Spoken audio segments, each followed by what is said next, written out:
আজকে আছে কেকেআরের ম্যাচ, তাই ভাই আর পাপা দুজনে যাচ্ছে ম্যাচ দেখতে, আর মা আর আমি দুজনে আজকে অনেক ঘুরবো।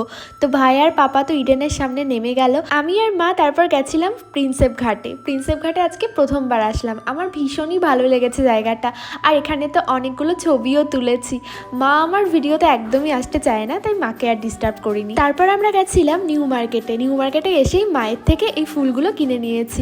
তারপর তো এখান থেকে টুকটাক শপিং করে আমরা গেছিলাম কোয়েস্ট মলে যখন গেছি তখন বাজে রাত 9:30। তখন ওদের স্টোরগুলো সব বন্ধ করে দিয়েছে, তাই আমরা সোজা চলে গেছি হচ্ছে ফুড কোর্টে, আর ফুড কোর্ট থেকেই আজকে ডিনারটা করেছি। আর আজকে ফার্স্ট টাইম কোনো মল পুরো বন্ধ হতে দেখলাম। আমরা ওখান থেকে বেরিয়েছি রাত 11:30টার দিকে, আর তারপর শুনলাম যে কেকেআর হেরে গেছে, তো ভাইয়ের মন তো খুবই খারাপ। তো তারপর আমরা বাড়ি ফিরে এলাম, আর বাড়ি যেতে যেতে রাত 2টো বেজে গেছিলো। তো ভিডিওটা ভালো লাগলে চ্যানেলটা অবশ্যই সাবস্ক্রাইব করো। বাই।